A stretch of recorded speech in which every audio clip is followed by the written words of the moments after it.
ஒரு டேஸ்டியான veg fried momos ரொம்பவே ஈஸியாக பண்ணிடலாம். எப்படின்னு சொல்கிறேன், வீடியோ சேவ் பண்ணிட்டு ஒரு நாள் ட்ரை பண்ணி பாருங்கள். நம்மளோட மற்ற வீடியோ பிடிச்சிருந்தா மறக்காமல் ஒரு சப்ஸ்கிரைப் அண்ட் ஃபாலோ பண்ணிக்கோங்க.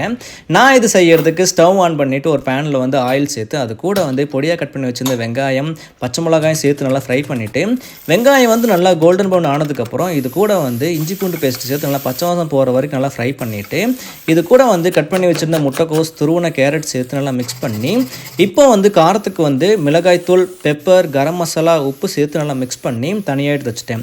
இப்போ ஒரு பவுலில் வந்து 1 கப் அளவுக்கு மைதா சேர்த்து அது கூட உப்பு, ஆயில், தண்ணி சேர்த்து நல்லா சாஃப்டாக பிசைஞ்சு அதை வந்து ஒரு 10 நிமிஷம் போல் ரெஸ்ட்டு விட்டு அதில் சின்ன சின்ன பீஸாக எடுத்து நல்லா தின்னாக வந்து தேய்ச்சி அதை ஒரு ரவுண்ட் ஷேப்பில் எடுத்து அதுக்கு நடுவால் வந்து நம்ம ரெடி பண்ணி வச்சிருந்த மசாலாவை போட்டு நான் பண்ணுற மெத்தடில் வந்து ஃபோல்ட் பண்ணி ஃப்ரை பண்ணி எடுத்தீங்க அப்படின்னா ஒரு டேஸ்டியான ஃப்ரைட் மோமோஸ் ரெடி. கண்டிப்பாக ட்ரை பண்ணி பாருங்கள். அண்ட் நீங்கள் ஃப்ரை பண்ண வேணாம் நினச்சிங்க அப்படின்னா ஸ்டீம் பண்ணி கூட எடுக்கலாம். கண்டிப்பாக ட்ரை பண்ணி பாருங்கள். அண்ட் எப்படி இருந்துச்சுங்கிறத மறக்காமல் கமெண்ட்டில் சொல்லுங்கள். தேங்க்யூ.